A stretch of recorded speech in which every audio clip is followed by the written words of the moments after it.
주 안에 있는 나에게 딴 근심이 있으랴 그러고 싶은데 그래도 걱정이 생깁니다.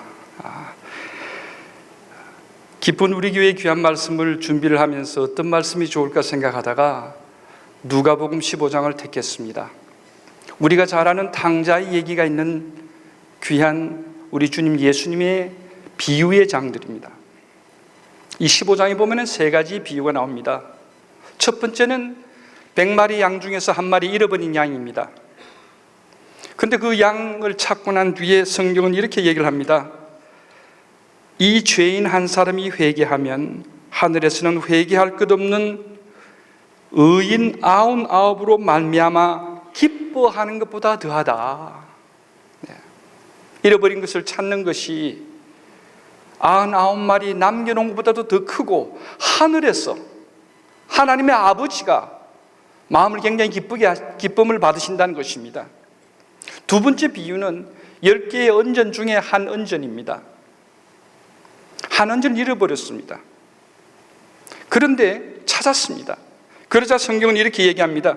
내가 너희에게 이르노니 이와 같이 이 죄인 한 사람이 회개하면 하늘의 사자들 앞에서 큰 기쁨이 있다. 기쁘다는 얘기가 여기 또 나옵니다. 그리고 마지막에 아버지가 맏아들에게 얘기합니다. 이 내 동생은 죽었다가 살아났으면 내가 잃었다가 얻었기로 우리가 즐거워하고 기뻐하는 것이 마땅하니라. 여기 기쁨이라는 단어가 3개가 나옵니다. 이것으로 충분히 기쁜 우리 교회에 오늘 주시는 하나님의 말씀이 연결이 된다고 저는 믿습니다. 기쁜 우리 교회입니다, 여러분. 우리란 단어는 참 중요합니다. 한국 사람은 우리를 좋아합니다. 우리 학교, 우리 나라, 우리 가족, 심지어 아내도 우리 아내라 부릅니다. 이 우리 앞에 있는 형용사 기쁜이라는 것은 참 중요합니다. 과거가 아니고 미래가 아니고 지금입니다. 지금 기쁘다는 것입니다. 그 앞에 부사를 붙여보겠습니다. 참 기쁜 교회, 진짜로 기쁜 교회, 정말 기쁜 교회. 여러분, 기쁨이란 단어는 참 중요한 단어입니다. 기쁨은 성령의 9가지 열매 중에 하나라고 성경은 얘기를 합니다. 그 말은 하나님께서 우리 속에 성령으로 계시면서 우리가 그 하나님의 열매를 먹으니까 맛있고 달고 표현하기 어려운 것입니다. 근심이 있습니다. 어려움이 있습니다. 힘듦이 있습니다. 어떤 삶도 문제없는 삶이 없습니다. 문제없는 교회가 없습니다. 문제없는 나라가 없습니다. 문제없는 가정이 없습니다. 문제없는 개인이 없습니다. 여러분 앞에 서 있는 저 문제 많은 사람입니다. 그럼에도 불구하고 성령의 열매를 먹음으로 말미암아 기쁘다라는 것입니다. 그럼에도 불구하고 삶은 우리를 속입니다. 힘들고 어렵습니다. 그러나 그럼에도 불구하고 주 안에 있는 나에게 딴 근심이 많아도 나는 기쁘다는 것입니다. 여러분, 기쁜 우리 교회 오신 여러분들, 성령의 기쁜 열매를 꼭 맛보시고 돌아가시길 바랍니다. 그러지 않을 때에 기쁜 우리 교회는 건물이 아닙니다. 우리 각자 개인 성도가 교회인 것입니다. 교회 이름을 바꾸든지 우리의 삶을 바꾸든지 우리는 기쁜 우리 교회입니다. 이 기쁜 우리 교회에 오신 여러분들에게 기쁜 희망의 하나님의 복음의 소식이 우리에게 이렇게 전해집니다. 성경은 이렇게 얘기를 합니다. 어떤 사람에게 두 아들이 있었는데 그 둘째가 아버지에게 말하되 아버지여 재산 중에 내게 돌아올 푼깃을 내게 주소서 하는지라. 아버지가 그 살림을 각각 나누어 주었습니다. 신명기에 보면은 아버지가 죽기 전에 아들에게 상속하지 말라고 그래 되어 있습니다. 죽고 난 뒤에 상속할 때에 맏아들은 둘째 아들의 2배를 더 주게 되어 있습니다. 그렇기 때문에 3분의 2 중에 그 상속분 중에 3분의 1을 작은 아들이 달라고 했던 것입니다. 아버지는 줬습니다. 한국의 신문에 이런 기사를 읽은 적이 있습니다. 아버지가 유산을 주지 않는다고, 살아있는 아버지가 유산을 주지 않는다고 아버지를 때려서 사망을 시킨 사건이 있습니다. 또 우리는 얘기를 듣습니다. 상속을 다 미리 죽기 전에 줘버리면 부모가 쪽박을 찹니다. 우리가 지금 겪고 있는 현실과 그 당시의 현실이 별로 다르지를 않았습니다. 둘째 아들은 아버지께 찾아와서 맡긴 것 마냥 자기의 상속분을 달라고 그럽니다. 아버지는 법을 어겨가면서까지 아들이 달랐는데 어찌할 수 없이 아들에게 주고 아들은 떠나가 버립니다. 성경은 얘기를 합니다. 그 후 며칠도 안 되어서 둘째 아들이 재물을 다 모아가지고 먼 나라로 가버렸습니다. 이것을 통해서 우리는 알 수 있습니다. 아들은 가족이 싫었습니다. 나는 아버지도 싫고, 나는 어머니도 싫고, 나는 보기도 싫고, 이 가정하고 나는 절교하고 싶고, 나하고는 아무런 분깃도 없다. 나는 이 가족을 내 가정에서, 내 생각에서 지워버리고 싶은 것입니다. 이 아버지의 마음도 이 아들의 마음을 알았을 것입니다. 어릴 적부터 커나오는데 얘는 아무리 사랑을 줘도, 아무리 좋은 길을, 아무리 좋은 것을 줘도 이 아들은 거부를 했습니다. 이유를 모르겠습니다. 그러나 아버지이기에 끊을 수가 없어서 참고 참으면서 그 아들을 키워왔습니다. 이런 순간이었지만 오리라는 것을 아버지는 기대했을지도 모르겠습니다. 성경은 얘기를 하고 있지 않습니다만 어머니의 마음은 어땠을까요? 옆에서 보고 있었던 어머니의 마음은 더 아팠을 것입니다. 세상에서 제일 힘드는 것이, 또 제일 반가운 것이 그저 얼굴을 보여주는 것이 최고인데 얼굴을 보기 싫다는 것입니다. 떠나겠다는 것입니다. 아들은 떠나가 버렸습니다. 그러한 상황 속에서 다 없앤 후에 그 나라에 흉년이 들었습니다. 여러분, 이것이 하나님의 은혜고 하나님의 개입입니다. 기도하는 아버지, 기도하는 어머니의 자녀에게는 하나님이 간섭하십니다. 개입하십니다. 다 없애게끔 하시고, 다 잊어버리게끔 하시고, 흉년이 들게끔 하십니다. 그리하여서 돼지 우리가에 있는 주엽 열매라도 먹고 싶지만 그것이 없었습니다. 그때의 성경은 얘기합니다. 스스로 돌이켜. 여러분, 이것이 여러분과 저의 삶의 신앙의 모습입니다. 우리는 끝에 가야, 끝까지 하고 났어야, 볼장 다 보고 난 뒤에 우리는 우리의 제정신을 찾게 되는 상황을 우리는 종종 겪어가고 있습니다. 참다가 결국에는 저질러버리고 마는 우리의 모습입니다. 오늘 이 아들로 통해서 우리는 죄와 회개라는 단어를 하나님께서 가르쳐 주십니다. 죄라는 것은 무엇입니까? 이 본문의 말씀을 통해서 많은 죄의 정의 중에서 아버지를 떠나는 것이 죄인 것입니다. 아버지의 마음을 아프게 하는 것이 죄인 것입니다. 하나님의 마음을 아프게 하는 것이 죄인 것입니다. 성경은 분명히 얘기를 하고 있습니다. 더 구체적으로 부모님의 마음을 아프게 하는 것이 죄인 것입니다. 때때로는 이해되지 않고 때때로는 보기도 싫은 아버지 어머니가 될 수도 있지만 그 마음을 아프게 하는 것이 죄라는 것입니다. 여러분, 현대 교회에서, 심지어 신학교에서 잘 가르치지 않고 있는 귀한 세 단어가 있습니다. 강단에서 외치질 않습니다. 첫 번째 단어가 죄란 단어입니다. 죄란 단어입니다. 성경은 분명히 얘기를 하고 있습니다. 부모가 부족하고 연약하고 모질했지만 그 부모를 공경하라고 분명히 되어 있고 거기에 대한 약속도 있습니다. 죄라는 단어, 당신이 이런 일을 했을 때 이것은 성경에 위배되는 것이고 이것은 죄라는 것이 분명히 성경에 나와 있지만 강단에서는 외치질 않습니다. 주의를 거룩하게 지켜라, 용서하라, 사랑하라. 힘들지만 우리는 지켜야 됩니다. 우리는 죄인입니다. 그러나 악을 쓰고라도 우리는 하나님의 귀한 계명을 지켜야 되는 것입니다. 그러나 그것을 싫어하는 것도 우리는 죄로 받아들여야 됩니다. 죄가 강단에서 외치지를 않습니다. 두 번째 단어는 지옥이란 단어입니다. 천국에 대한 얘기는 많습니다. 그러나 지옥에 대한 얘기는 강단에서 외치지를 않습니다. 분명히 성경은 한 점의 조금의 실수도 없이 우리에게 분명히 가르쳐 줍니다. 예수를 믿을 때 천국을 가게 되는 것이고 예수를 믿지 않을 때에는 지옥으로 가게 되어 있습니다.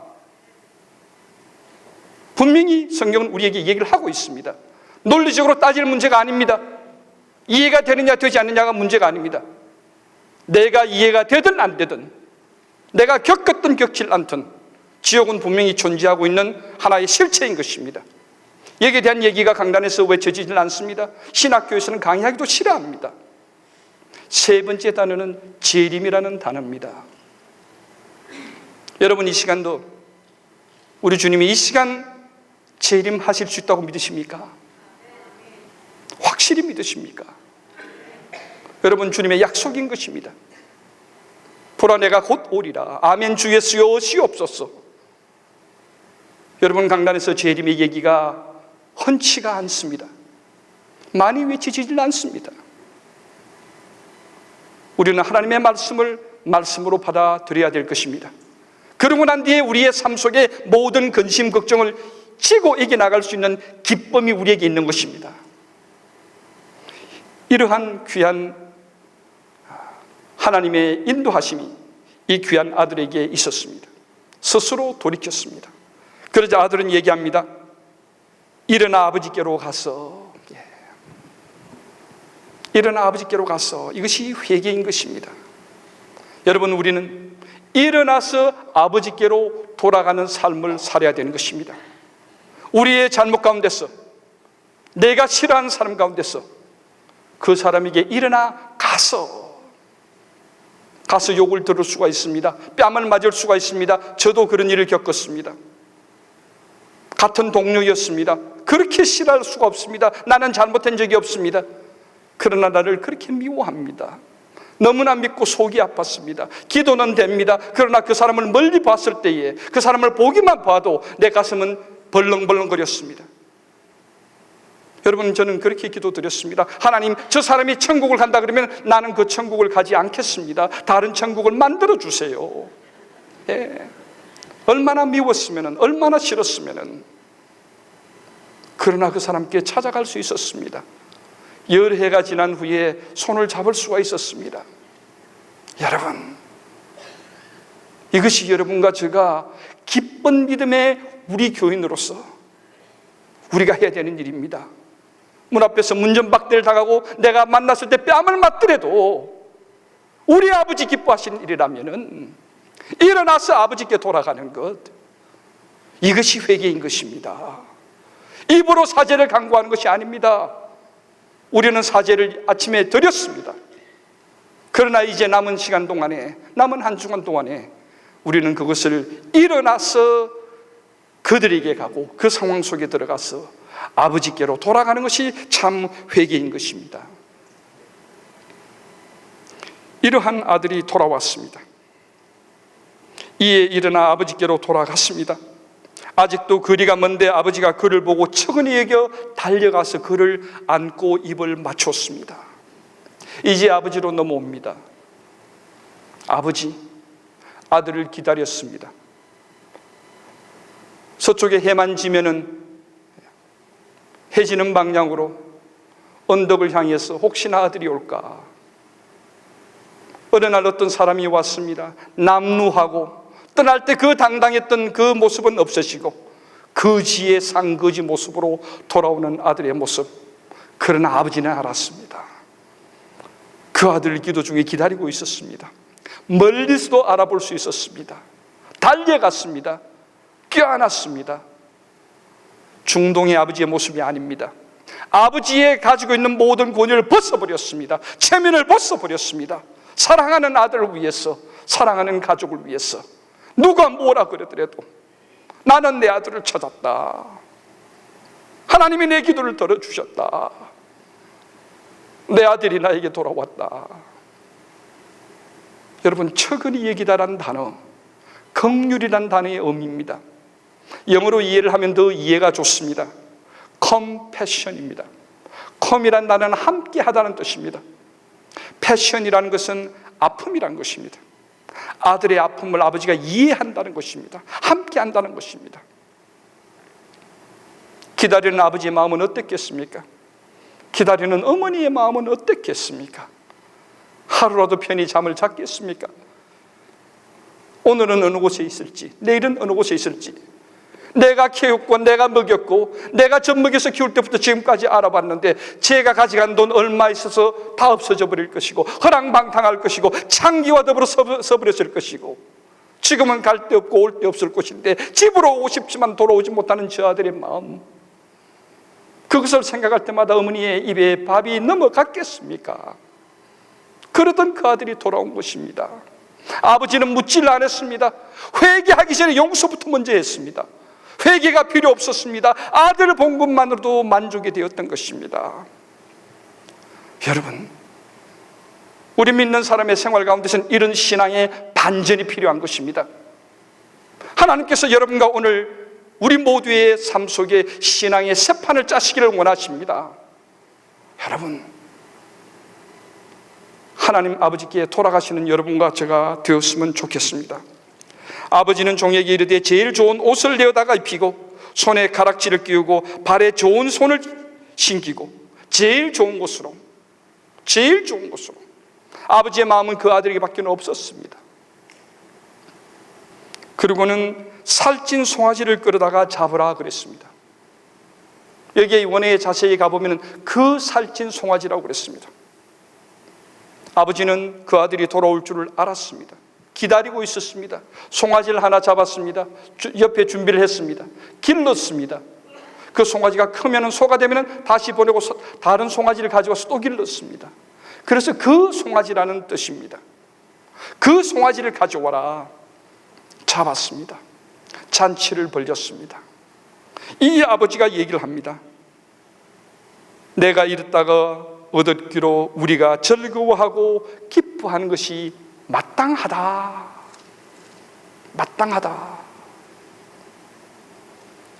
둘째 아들에서 아버지로 이제는 첫째 아들 맏아들로 넘어갑니다. 맏아들은 밭에 있다가 돌아와 집에 가까이 왔을 때에 풍악과 춤추는 소리를 듣고 한 종을 불러 이게 무슨 일인가 물었습니다.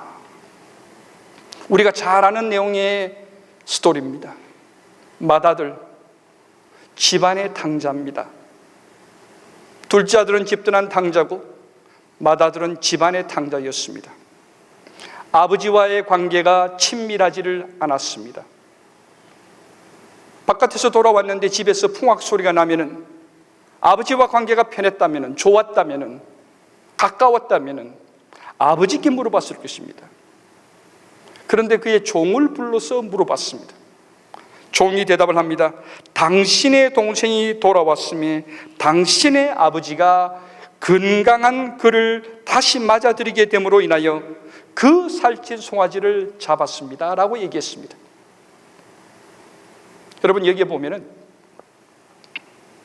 한 종을 불렀다는 것으로 인해서 뒤에 나오는 말씀대로 이 아들은 아버지와 친근하지를 못했습니다. 여러분, 사람과의 관계에서 제일 중요한 것은 저는 친근함이라고 생각을 합니다. 그래서 우리 주님께서도 우리들에게 친구라고 얘기를 하셨습니다. 여러분과 저는 예수님을 친구로 모시고 있는 사람입니다.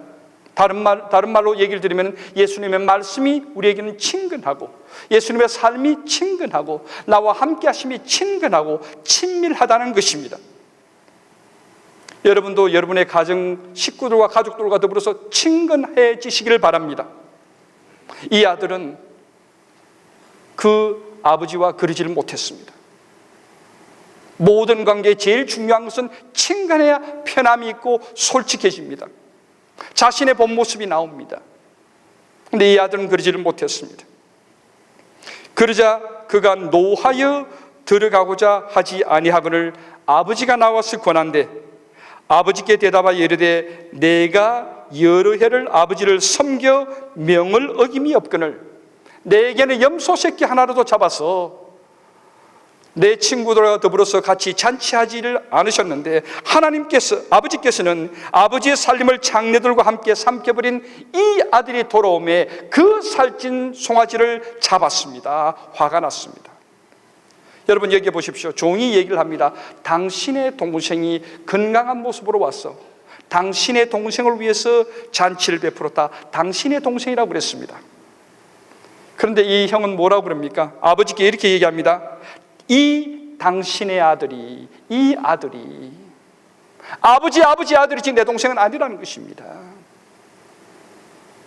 나는 저런 동생 둔 적이 없다는 것입니다. 아주 노했습니다. 화가 많이 났습니다. 이 아들은 아버지의 명령은 잘 따랐습니다. 그러나 함께 있었습니다마는 아버지의 어머니의 마음을 이해하지 못했습니다. 이제 동생이 돌아왔으니 이제 남은 3분의 2의 재산 중에 또 3분의 1도 이 아들에게 갈 것 같았습니다. 저는 그런 경우를 얼마 전에 학교 일을 하면서 겪었습니다. 모든 상황이 좋았고 잘 되었습니다. 그러나 그 가정에 가장이 돌아가셨습니다. 유산의 문제로 가정이 풍지박산이 되는 것을 저는 보았습니다. 그 가정에 귀한 주의 종들이 계셨습니다. 미국 가정입니다. 몇 대를 예수를 믿어왔습니다. 선교 사역을 오래 했습니다. 그러나 아버지가 죽고 유산 상속을 하는데 아버지가 일찍 돌아가시게 되었고, 드문 경우인데 유언을 잘 작성을 해놓지 않고 돌아가시게 되었습니다. 형제 7이 싸웁니다. 너무나 가슴이 아프고 어렵습니다. 돈 문제에서는 모든 사람들이 이렇게 되는 상황을 여러 건을 학교를 통해서 배웠습니다. 큰아들의 마음이었다면 이해가 됩니다. 그것이 나의 모습일 수도 있겠습니다. 그러나 성경은 우리에게 오늘 이 얘기를 해 주십니다. 너의 모습은 어떤 모습이냐? 여러분과 저의 모습은 집 나간 탕자의 모습이기도 하고 집안에 있는 탕자 두 모습을 우리는 가지고 있습니다. 우리 주님께서는 여기에서 성령의 얘기를 끊어버립니다. 아버지께서 이르되 이제 우리 같이 즐기자. 너는 항상 나와 함께 있으니 내 것이다 내 것이로되 이제 들어가자. 그러고는 성경이 끝이 나버립니다. 우리 주님의 얘기는 여기서 끝이 나버리고 귀한 질문 하나가 남습니다. 둘째 아들, 돌아온 탕자를 집안에 두고 나온 아버지가 맏형 아들에게 집으로 들어가자 그랬습니다. 큰아들이 들어갔을까요? 말았을까요? 여러분과 저라면 들어가겠습니까? 세상에 미워도 저렇게 미운 놈이 없고, 하나님은 왜 저런 사람을 내 삶에 허락을 했는지, 그 사람을 만나러 들어가겠습니까, 여러분? 여기에 대한 대답은 15장 1절과 2절의 답이 나옵니다. 이 배경 때문에 15장 1, 2절의 일 때문에 우리 주님께서 세 가지 비유를 말씀하셨습니다. 15장 1절은 이렇게 시작됩니다. 두 그룹이 나옵니다. 한 그룹은 세리와 죄인들입니다. 다른 한 그룹은 바리새인과 서기관들입니다. 모든 세리와 죄인들이 말씀을 들으러 가까이 나오니, 모든 세리와 죄인 한 그룹입니다. 말씀을 들으러 가까이 나왔습니다. 바리새인과 서기관들이, 바리새인은 그 당시의 종교 지도자들이었습니다. 서기관은 요새 말로 하면 현재 상황으로 보면은 신학대학의 교수들입니다. 수군거립니다. 빈정됩니다. 말씀을 들으러 가까이 온 그들에게 이 사람이 죄인을 영접하고 음식을 같이 먹는다라고 얘기합니다. 하나님의 말씀을 들으러 나왔는데 그들을 보면서 같이 밥 먹는다라고 얘기합니다. 오해를 해도 이렇게 오해할 수가 없습니다. 한 그룹은 죄리와 세인이고 다른 한 그룹은 바리새인과 서기관들입니다. 종교 지도자들입니다. 신앙을 잘 믿는 사람이라는 잘 믿는 그룹들이었습니다. 여러분, 여기에 우리 둘의 모습이, 이 두 사람, 두 아들 속에 우리의 모습이 있다는 것입니다. 나는 죄인이고 세리였고 세상 가운데 내 멋대로 살아가다가 우리 주님께서 은혜 주셔서 귀한 믿음을 갖게 되었고, 그 믿음을 가지고 주님의 은혜 아래 귀한 하나님의 아들, 딸이 되어서 믿음의 생활을 하다가 생활을 하다 보니 결국에는 내가 바리새인이 되는 것입니다. 내가 가진 것으로 가지고, 내가 있는 것으로 가지고, 내가 좀 더 안다는 걸 가지고 내가 남을 정죄하고 남의 윗자리에 서 있다는 것입니다. 성경은 마태복음 23장에 보면은 바리새인들을 이렇게 얘기를 하고 있습니다. 서기관들과 바리새인들이 모세의 자리에 앉았으니 무엇이든지 그들이 말하는 바는 행하고 지키되 그들이 하는 행위는 본받지 말라. 그들은 말만 하고 행하지 아니하며 또 무거운 짐을 묻고 사람의 어깨에 지우되 자기는 이것을 한 손가락으로도 움직이려 하지 아니한다. 화 있을진저, 화 있을진저, 화 있을진저. 사랑의 우리 주님께서 여러 번을 바리새인들에게 얘기를 하면서 그들은 외식하는 자들이다. 그들도 천국을 들어가지 않으면서 천국으로 들어가려고 하는 사람을 막고 있고 소경을 인도하고 있으며 심지어 그들에게 뱀들아, 독사의 새끼들아, 독사의 새끼들아. 사랑과 은혜의 주님께서 교만하고 오만한 우리에게, 외식하는 우리에게, 주일과 주중이 다른 우리에게, 믿음의 신앙대로 살아가지 않는 우리에게 믿음의 지조를 지키라고 여러분과 저에게 지금 얘기해 주고 계시는 것입니다. 저는 여러분들에게 귀한 사진 하나를, 그림 하나를 같이 보겠습니다. 우리가 잘 아는 렘브란트의 그림입니다. 돌아온 당자의 그림입니다. 러시아 세인트피터스버그에 가보시면 헤미테이지 박물관이 있습니다. 거기에 아직도 걸려있는 귀한 렘브란트의 돌아온 당자의 그림입니다. 아버지가 돌아온 당자를 안고 있는 모습입니다. 우리가 잘 아는 모습입니다. 그러나 오늘 여러분과 저의 초점을 오른쪽 빨간 망토를 입고 서 있는 큰아들의 모습으로 초점을 맞춰 보겠습니다. 얼굴은 굉장히 엄한 표정입니다. 굉장히 엄한 표정입니다. 자세히 보시면 손을 모으고 있고 손 안에 길다란 막대기가 보이실 것입니다. 그것이 어쩌면 칼일지도 모르겠습니다. 그러나 의미의 해석은 똑같습니다. 1600년도에 렘브란트가 그린 그림이고 그 당시에 우리가 잘 아는 대로 삼총사, 여러분 삼총사 영화 소설 기억하시리라 믿습니다. 거기 보면 칼날이 아주 좁으면서 긴 칼입니다. 칼일 수도 있고 막대기일 수도 있습니다. 지팡이일 수도 있습니다. 그런데 그 당시에 지팡이는 칼과 같이 사용을 했습니다. 우리는 지팡이가 요새 있으면 그는 우리의 몸을 지탱하기 위해서 사용하는 것이 지팡이입니다. 그러나 그 당시에 지팡이는 그리를 안 했습니다. 1600년도 당시의 지팡이는 챕을 하는데 사용하는 막대기였습니다. 그래서 막대기는 권위를 상징을 하고 위엄을 상징을 하고 능력을, 힘을 상징하고 있었습니다. 그러면 결국에는 이 큰아들을 지팡이를 들고 있는 모습으로 렘브란트가 그림을 그렸습니다. 영적 해안이 보통이 아닙니다. 그러면 그 다음 질문이 또 나옵니다.